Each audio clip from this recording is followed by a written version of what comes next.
o nosso tema aqui é a psicossomática, como evitar as doenças ou por que nós temos as doenças. Para dar uma informação para vocês, hoje existe um conhecimento de extremo avanço, muito agudo, certo? Que junto com a parte médica ou também não, se pode resolver radicalmente a maior parte das doenças orgânicas, certo? Segundo ponto que eu quero comentar aqui, para nós ir abrindo um pouco o tema, para depois torná-lo bem mais prático, temos que ter presente que a energia, nós somos energia. A natureza é energia. Tudo é energia. Tudo é energia. Que a energia, em cada individuação, ela está organizada de um certo modo. Tem um famoso livro, Imagem, Alfabeto da Energia. Então, a energia, ela se organiza em cima de um projeto, de uma forma, de uma fórmula. Por exemplo, nós, seres humanos, somos uma fórmula de gente, uma fórmula humana, temos uma essência, certo? Temos uma essência. E essa unidade vivente que eu sou, toda a energia que está contida nesta unidade vivente, ela tem uma ordem, ela tem um funcionamento, ela tem uma finalidade, ela tem suas precisões. Ela não funciona ao acaso, ela não é caótica, é uma unidade com perfeita ordem, para precisos fins. O estômago cumpre a sua função, o fígado cumpre a sua função, o intestino cumpre a sua função. São unidades, são partes de um vivente que mantém a ordem energética para um fim harmônico e funcional, certo? Enquanto essa unidade, essa ordem não for desagregada, não existirá doença jamais. Enquanto a ordem energética, a fórmula original do ser que nós somos, dos órgãos que nós temos, não for alterada, jamais terá uma doença. Porque a natureza, ela é ordem, ela é harmonia, ela é precisão, ela é ação para um fim, certo? Então a imagem, alfabeto da energia, que é um dos conhecimentos mais belos que o mundo conheceu nas últimas décadas, nos diz o seguinte: a energia não se move sem uma nova fórmula. A energia do universo não se desloca, não se condensa, não se materializa se não tem uma nova fórmula. Então, por exemplo, nós somos uma ordem perfeita, somos uma fórmula perfeita. Para que tenha uma doença, é preciso que tenha uma nova fórmula dentro de nós, uma nova imagem, um novo projeto. Caso contrário, a energia que eu sou não se somatiza fora do modo natural para o qual está projetada, certo? Então, o material incrível, apaixonante, a imagem com o alfabeto da energia, nos mostra que qualquer unidade vivente, ela tem uma fórmula de energia exata. E qualquer mudança desta fórmula, qualquer desorganização dessa fórmula, desorganiza a unidade, se dá a dor, o sofrimento e se dá a doença. Portanto, desde um resfriado, uma enxaqueca, uma doença orgânica intestinal, cardíaca, fígado, pulmões, qualquer coisa, doença de pele, por exemplo. Para que ela aconteça, de algum modo, tem que ter uma fórmula nova. Uma nova fórmula que é injetada ou enxertada naquilo que nós somos. Imaginem vocês que na nossa mente é um povoado de fórmulas, de pensamentos, de imagens, de projetos.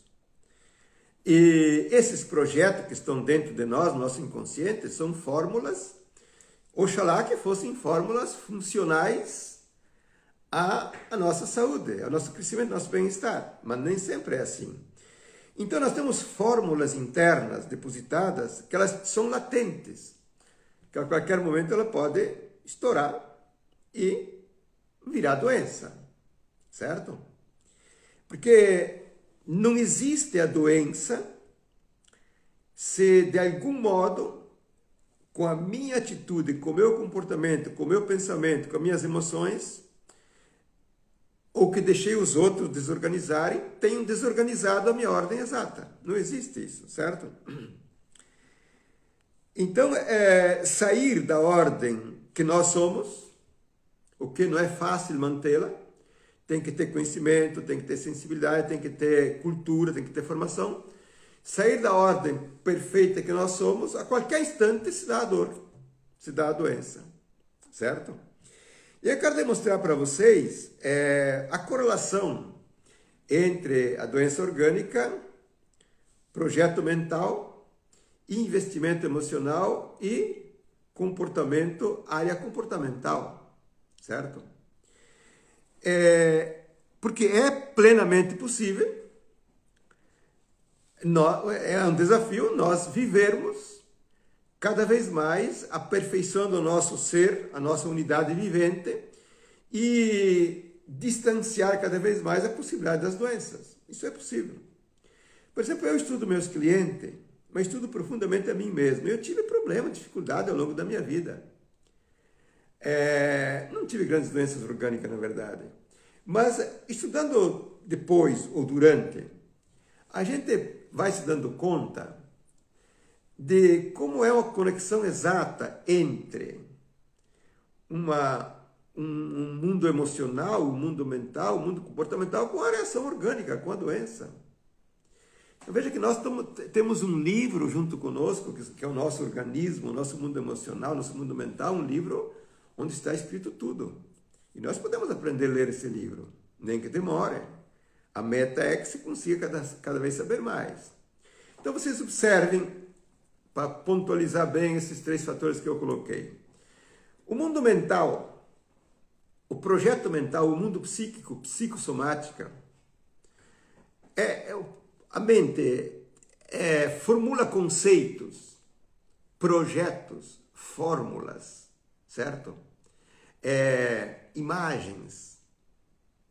O mundo original, nosso mundo natural, nosso mundo perfeito, a nossa mente gera fórmulas perfeitas, fórmulas vencedoras, fórmulas ordenadas, fórmulas harmônicas, forma que dá sucesso, forma que dá saúde, certo?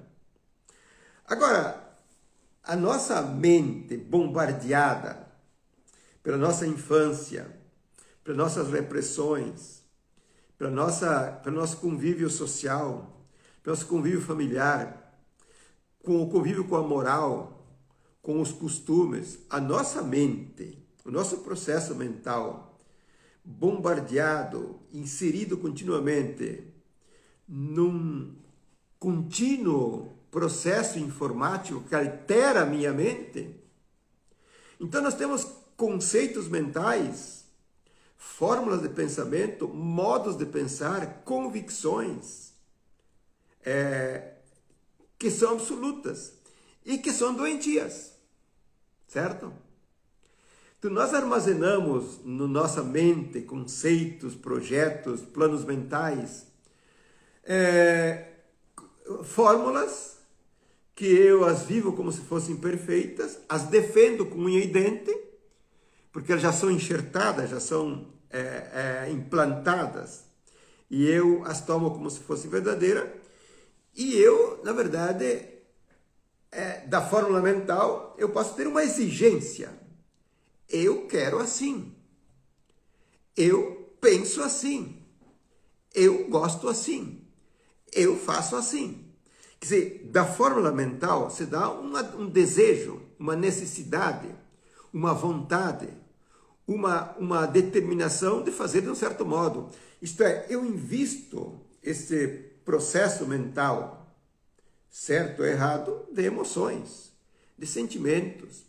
Então existem fórmulas mentais nossas que se tornam conscientes, convicções, que nós metemos todas as emoções do mundo em cima, defendendo uma coisa, exigindo uma coisa, esperando uma coisa, que a minha cabeça acha justa e ela é patológica, certo?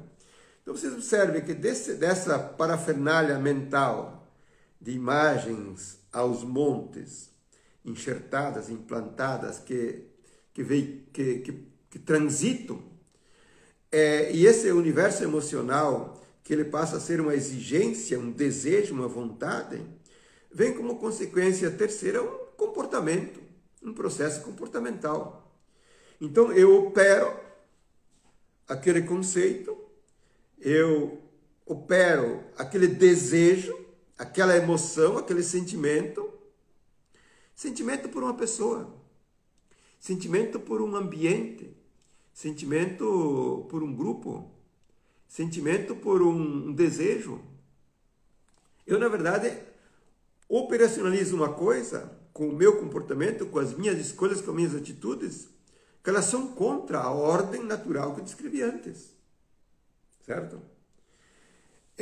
Então, observem que não é facílimo começar a perceber que nós queremos coisas, valorizamos coisas que fazem mal.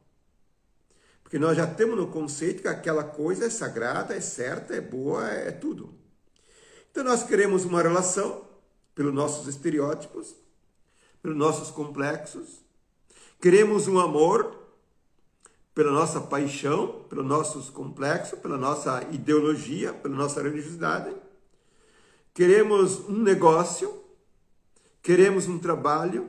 Enfim, nós queremos tantas coisas emocionalmente, sentimentalmente, que são neurose, que são patológicas, que desorganizam o nosso ser. Então observe que não é difícil entender que toda a doença, existe um comportamento que a institui e a mantém. Porque em base ao meu projeto mental, consciente ou inconsciente, tem mais essa.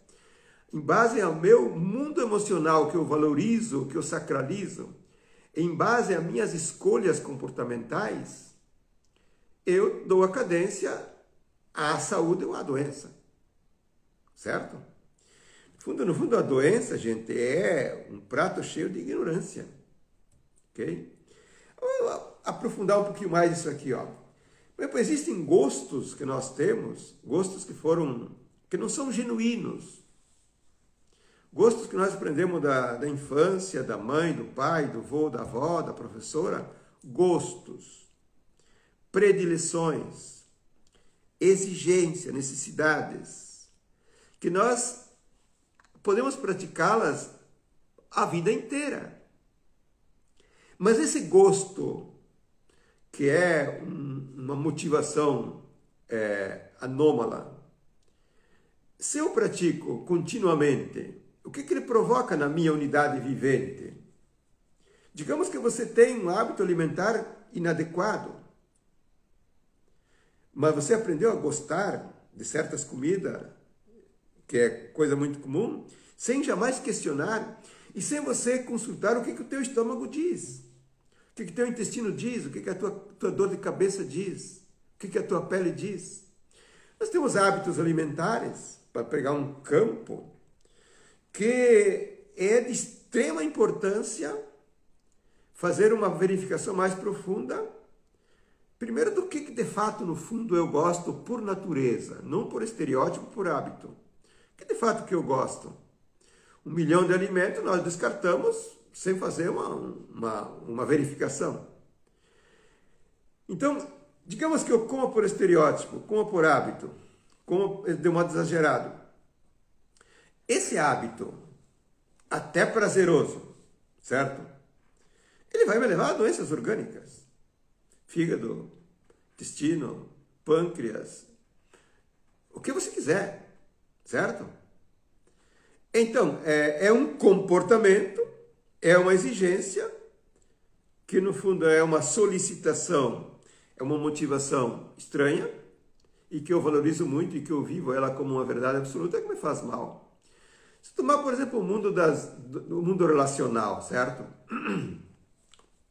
Isso é muito interessante, porque talvez as 3 fontes mais importantes das doenças orgânicas seja alimentação mal conduzida ao extremo, falo de 3, pode falar muito mais, alimentação, certo? O mundo da sexualidade, transacionado sem critérios e em cima de muitas neuras, certo? E o mundo das relações. Relações.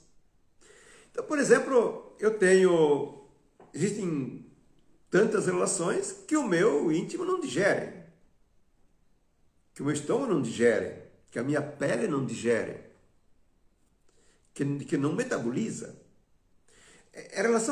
Uma relação, por exemplo, que dentro ela tem uma ordem energética, uma ordem desordenada, uma frustração, uma agressividade, uma violência, ou uma antipatia, um antagonismo, uma dissonância, certo?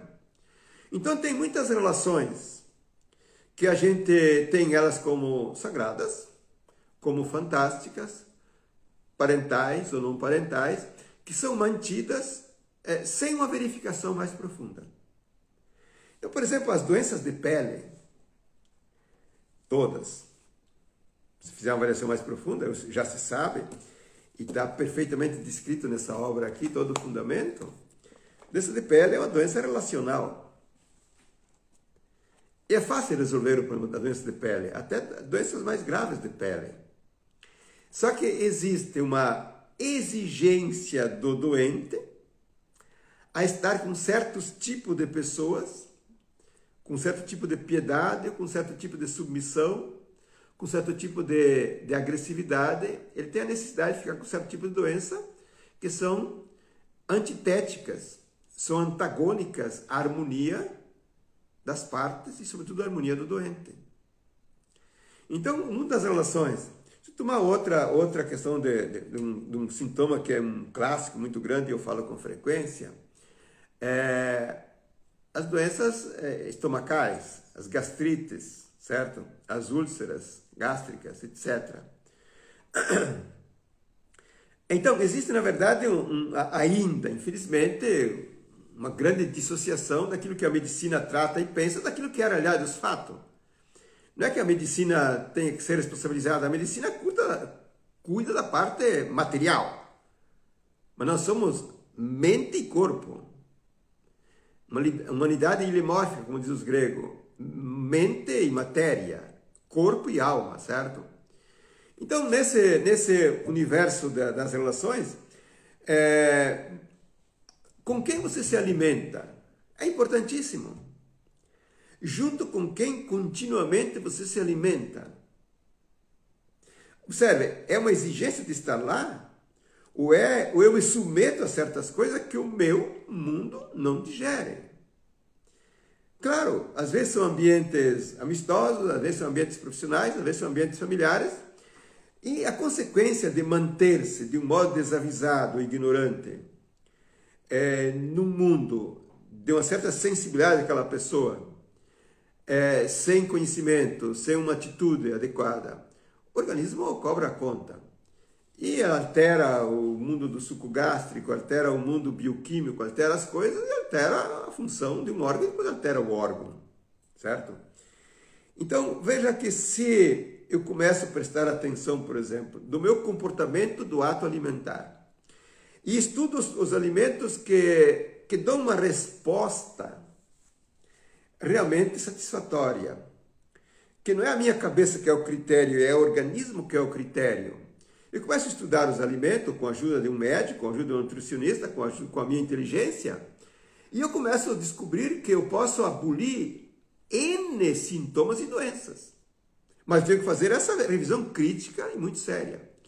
Se eu começo a revisar, por exemplo, as relações, vou me dar conta de muitas atitudes minhas com as relações que me fazem mal. Submissões, arrogâncias, prepotências, agressividade, passividade, certo? Acomodações que me fazem mal. Então, e se eu começar a fazer um estudo? Porque existem também N relações que me fazem bem e N relações que fazem mal. Mas sempre depende de duas coisas. qual é a relação que eu impacto e qual é a minha postura na relação, certo? Então, se eu começar a fazer um estudo, eu vou começar a descobrir que certos investimentos emocionais que eu faço, eles estão errados. Eu valorizo uma situação, eu amo, às vezes, até uma situação, invisto emocionalmente e que está errado, me faz mal. E, por consequência, eu me comporto, primeiro tem o investimento emocional, da vontade, do desejo, e depois eu me comporto comportamentalmente, em termos de escolha e decisões, a fazer a parceria. E assim nós podemos entrar em infinitos campos. Por exemplo, um ambiente de trabalho. Existem ambientes de trabalho que é complicado, porque nós temos que trabalhar, óbvio. É ambientes de trabalho que fazem mal à saúde orgânica. Não só a questão ergonômica. É a arquitetura, são os móveis, são as pinturas, é o ambiente, certo? É a decoração. E depois, coloca junto com isso as pessoas, às vezes, que nem sempre são as que nós sintonizamos mais. Então, ambientes de trabalho que precisa ser estudados, porque eu me coloco lá de um modo não crítico, não me questiono, mas essa cor eu gosto, essa decoração eu gosto. Claro, o escritório que é do patrão não posso fazer muita coisa, mas de repente eu posso. Então, existe o ambiente da empresa, o ambiente do trabalho, o ambiente da nossa casa, por exemplo, que eu posso me comportar diferente. Eu avalio o que eu não gosto e tomo atitude de mudar. Eu avalio o meu plano mental de ter um tipo de decoração e me dou conta que aquela decoração não é adequada para a minha essência, para o meu íntimo. E eu a modifico, certo? Então, para nós fechando o nosso take aqui, não existe uma reação orgânica indevida de doença que não exista um componente de extrema responsabilidade do sujeito que sofre a doença. Não existe, gente. Se isso é pesado para vocês, paciência, mas não existe. As pessoas argumentam em cima de doenças hereditárias, etc, etc.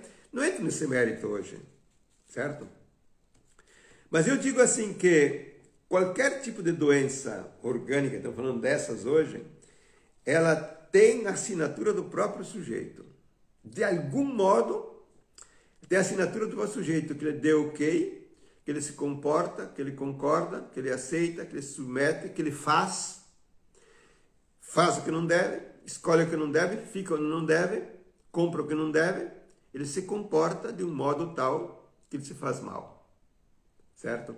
Claro que é plenamente possível você ter um aprendizado progressivo, onde você tem uma performance mental, uma performance emocional e comportamental que você evita as doenças. Isso é tranquilo, isso é um fato, certo? Então, por que não empenhar-se? Por que não começar a colocar esses questionamentos? Aqui se coloca mínimas coisas, certo? Falo do ambiente, posso falar dos lençóis onde você dorme, dos travesseiros que você dorme, do colchão que você dorme, de que objeto você coloca dentro do teu quarto, da tua cozinha, etc. Então, nós temos, na verdade, um campo extremamente farto, onde podemos fazer toda a qualificação da saúde, assim como podemos fazer, por nosso desconhecimento, nossa ignorância, a criação das doenças, certo? Porque, entrando mais um pouquinho nesse ponto aqui, as grandes doenças, o câncer, a epilepsia, qualquer doença mais significativa, mas todas as doenças, de um certo modo, elas têm uma fórmula instaurada na infância, uma fórmula, certo? Que essa fórmula, ela se traduz num certo tipo de comportamento. Comportamento de ser submisso, de ser piedoso, de ser agressivo, de ser medroso, certo? Então, as fórmulas internas mais profundas, elas estão depositadas dentro de nós, e no andar da carruagem, com as nossas escolhas, nossos comportamentos, nossas relações, elas vão mostrando as garras, certo? Cada caso que eu trato assim de um modo um pouco mais incisivo, por exemplo, um caso, por exemplo, de uma desordem empresarial, você vai perceber que na base existe uma matriz emocional e comportamental que progressivamente desorganiza a empresa e leva à falência, certo? Eu tratei um caso essa semana aqui. A mesma matriz interna, de um modo gestionado de um outro modo, ela leva à doença orgânica, certo? Ela leva à doença orgânica. Mas é sempre seguindo esses 3 passos. É um projeto mental, consciente ou inconsciente, uma fórmula que altera a harmonia da minha energia, é uma exigência emocional e uma atitude comportamental. É sempre em base a esses 3 elementos que funcionam. Por exemplo, se você pegar qualquer doença orgânica hoje, com o conhecimento que tem, qualquer doença, o câncer, a própria AIDS, as doenças mais sérias que você possa imaginar, certo? E a pessoa tiver realmente ainda em boa forma, que não tenha destruído o instrumento dela além da conta, e ela se der o trabalho para entender quais são as exigências dela que são contra a própria natureza. Quais são as exigências, quais são as vontades, quais são os comportamentos dela que são contra a própria natureza. Comportamentos específicos, exigência específica, intenções específicas. Se ela entende e muda, a doença cede, certo? Então vocês observem que, em uma síntese extrema, a doença orgânica, ela é o produto de uma maneira de contrariar a ordem da minha natureza. Ela é o produto, ela é a consequência, ela é o resultado de uma contrariedade da minha ordem natural. Que eu faça de um modo consciente ou inconsciente não importa. Porque quando eu faço uma ação e eu sei que ela está errada, eu sou um responsável consciente. Quando eu faço uma ação errada, mas eu não sabia, o prejuízo é o mesmo. Então, o consciente ou inconsciente não vai fazer diferença, certo? Então, eu digo para vocês assim, que qualquer sintoma, qualquer doença, em tempo, se você quiser entender como que você articula, como é que você a produz, como é que você alimenta, como é que você a desativa, você pode fazer isso. Porque se você passa a exigir aquilo que é genuíno, aquilo que é natural, aquilo que é positivo, não tem a doença. Que nós estamos montados em cima de 2 bases. Uma base natural, da natureza, de exigências legítimas. Eu quero aquela comida, eu quero aquele ambiente, eu quero aquelas pessoas, eu quero aquela veste, eu desejo aquele passeio, eu desejo estar desse modo.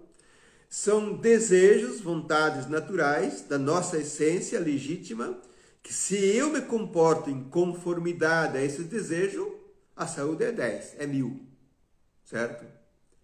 Mas no outro pilar existe um implante, um programa implantado violento, que eu me comporto, eu exijo, eu solicito, eu desejo, eu quero, tenho vontade de coisas que me fazem mal.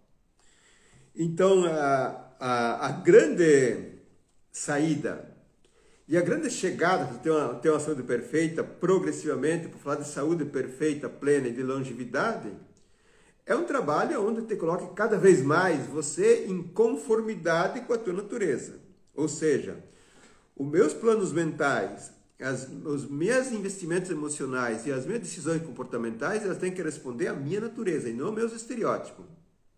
E não à minha loucura, e não à minha neurose, certo? Porque esse é o problema. Uma convicção de que a coisa me faz bem, ela é de uma cabeça louca. E a gente trabalha muito esse campo, orientando as pessoas para que elas usem alguns critérios para poder identificar quando que é uma escolha natural, legítima, genuína, e quando que não é. fechando aqui, o nosso grande desafio nesse campo, acho que vocês me entenderam, quem quiser depois reveja a aula, ela vai ficar gravada no feed, passem para os amigos de vocês, se vocês acharem importante, e quem não estiver me seguindo, me sigam aqui no Instagram, sempre tem conteúdos interessantíssimos, certo? Desculpe.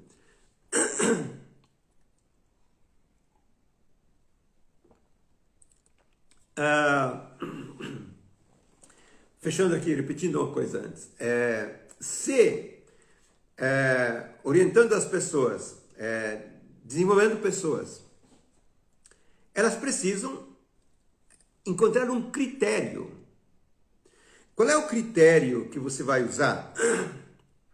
Os critérios que distingam aquilo que é uma vontade legítima, um desejo verdadeiro, seja no trabalho, nas relações, na amizade, no sexo, na comida. Qual é que é o desejo verdadeiro que vem da tua essência, que vem da tua alma? E quais são os desejos, as vontades neuróticas?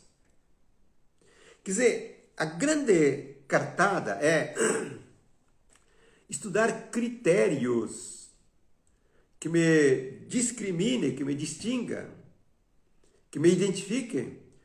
Quando que a solicitação que a minha cabeça faz, como convicção, como conceito, ela é genuína e natural, e quando que ela é uma prótese. Aqui está o divisor de águas. Então, o trabalho que a gente faz com os clientes dentro de todo o meu trabalho, e não sou só eu, alguns colegas do mundo inteiro também que fazem, é instrumentalizar a pessoa para que ela, por conta própria,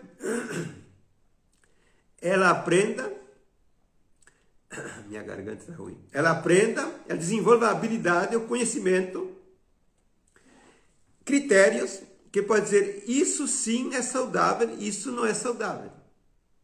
Porque notem, gente, as vontades neuróticas são mais fortes do que as vontades verdadeiras, muitas vezes. A vontade negativa, o desejo negativo, de qualquer natureza que ele seja, ele é tão forte ou mais forte do que o desejo positivo. Então, o que eu uso? Que termômetro que eu uso? Que me certifique que o meu desejo, que a minha vontade, ela é doentia. Certo? Então eu deixo para vocês esse recado. Grande cartada é estudar critérios que sejam fidedignos, capazes de certificar se o teu comportamento, se as tuas emoções, teu investimento emocional, os teus planos mentais são naturais, positivos, legítimos, ou se eles são neurose, patologia, disfunções, etc. Certo? Valeu, gente! Grande abraço. Tchau, tchau.